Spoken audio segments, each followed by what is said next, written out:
Coach Brennan, what have the last couple months been? I don't know how long it's been, but what has it been like? What have you been up to? What has it been like, kind of engineering this transition? Oh, it's been crazy. It's been really, really fun, and it's been really hectic. I think I've said it publicly a handful of times, but when I became a head coach at San Jose State in 2017, there was no transfer portal, there was no NIL. So working through that with the roster that doesn't know you and doesn't know most of the coaching staff, there's been a huge emphasis on trying to get to know guys, getting to spend time with them, and be out in the weight room, or be out there during the run, and just that's been a real emphasis. But it's been hectic, but it's been special. It's been awesome. It's a great group of kids here, so we're having a blast getting to know each other. What stands out to you when you look at the leaders of the team and how they've been able to rally the guys over the last couple of months? I think that player-led teams are really special, and that was evident with these guys. And the best teams I've ever been a part of were player-led, and they continue to lead. When you're at the workouts or at practice today, or in the meeting room, or in the weight room, I think that part of it is really, really obvious, and they care a lot about each other. And the leaders continue to lean into that and get the rest of the team to lean into that. And if everybody will do that, then you can continue to elevate each other and collectively elevate the program. And I think that's what everybody wants to do. Tacario, you were a player that was in the portal, kind of up in the air, didn't know what you want to do. What made you come back to Arizona? Just to give the new coaches like a shot to see. Like, I didn't want to just hop in there not knowing like it was really giving them a chance. You know what I'm saying? Like, because everybody stayed together like for the team and stuff. So I just wanted to be a part of something special and then stay together and stick around and see how the coaches give them a shot and see what it's about. Your new quarterbacks coach, Chip Viney, he is a kind of a Dwayne Walker disciple. Did that have anything to do with that? Yeah, like a little bit, yeah. Like, just going back, like my freshman year, got recruited by Dwayne Walker. And then he just like was also telling me good things about Coach Chip. And I also know like my high school coach know Coach Chip, and he was telling me also good things about Chip. Are there any similarities with how they coach? I could say yeah, but like Coach Chip is younger than Coach Walker, so he's know how to like relate to us and all that type of stuff. But yeah, it's like you could tell like similarities. And then what led to the number change?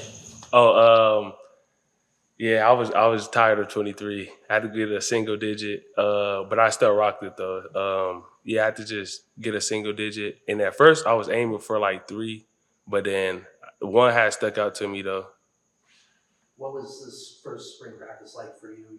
Last year you had the coaching staff from last season, and this is how is it different? How is it similar? And what things did you learn out there about this staff? This stuff that it's fast, and then everybody just flying around. And then it's like everybody competing. That we could have like a lot of team periods today, and also like just learning the mental side of the football, and just like also just competing against one another. Brent, how big was it to get Tacario back on the defense for you guys? It's huge. It's huge. He's a player that really emerged last year, and you got to see him kind of start to accelerate his development. And I thought that was really, really cool. I think it's rare when you have a group of guys that's as close as this is here. And, in that secondary, like those, the guys that were just up here, and Tacario was finishing his post-practice shake, so he missed it. But those guys are so close, and I think being able to play, the level that he wants to play at and the consistency that he wants to perform at, being in the back end with people that you've done it with before and that where they're going to be and you can trust each other is a huge part of it. Brent, given how much sort of administrative stuff you've had to do, you talked about portal and all of that. What was it like to just be back out on the field? Oh, it was awesome. It was great. I think like spring practice is such a fun time of the year because it's all about opportunity. Everybody wants to play. But the beauty of spring practice is that you don't have an opponent that you're getting ready to play, right? So there can be, like, you can really dive into the fundamentals. You can dive into technique. You can dive into the scheme. Everybody gets opportunity to practice and show themselves. And I think that part of it is really, really fun. And so it was great. It was a great start. I mean, we're one day in, but it was awesome. I was smiling out there the whole day. I was going to say the defense is pretty much the same or similar schematically, right? Coach Aquina bringing some continuity. How about the offense? Where do you think you guys are in terms of figuring out the playbook, that kind of thing? Oh, shoot. I mean, I think if, our execution is any indication on day one, we're in a great spot. I think that all starts with Noah and his leadership on that side of the ball. There's also some other players. I mean, each position group kind of has somebody that has emerged with some real leadership, which is cool.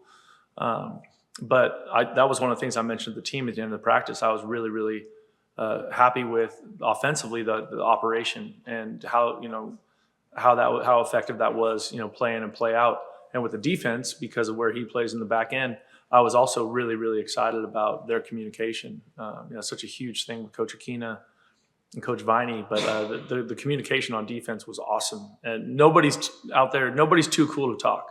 Everyone's just talking the whole time. And I think that's really, that's that comfort that he has with Stooks and Dalton and Gunner, and G7, the other guys that they've all played with for a few years. It's pretty cool. So college football is adding the headsets and the helmets. Are you guys working on that right now? When do you guys implement that? Yeah, we'll implement it this spring just so we can get used to playing with it a little bit, and just to see what it's like. Obviously, it's something we'll dive into really heavy in training camp, but we'll start messing with it in the next couple of weeks.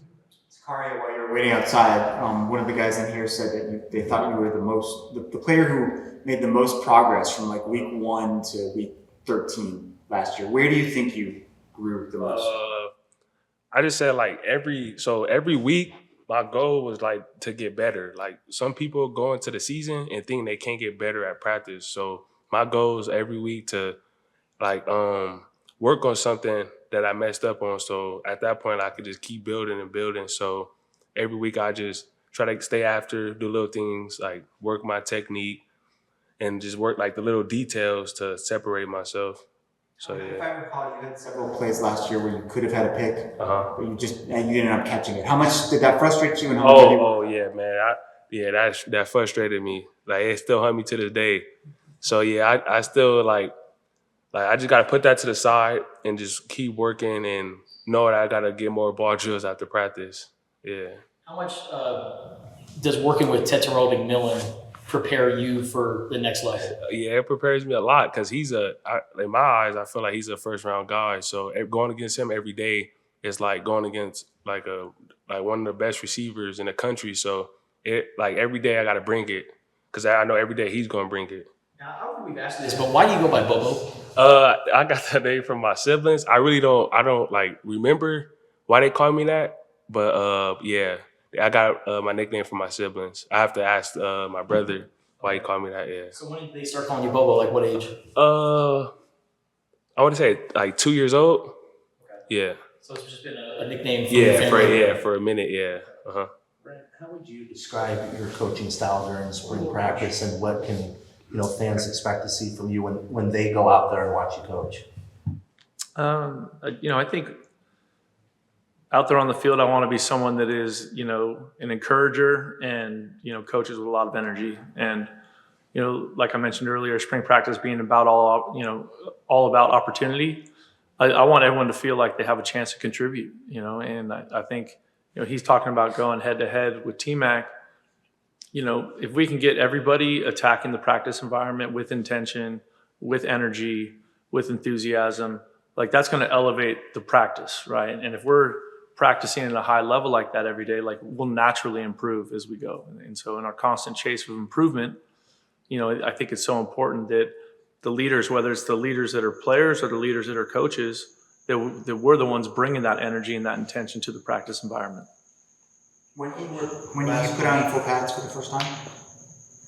I think maybe Tuesday. I think that's right.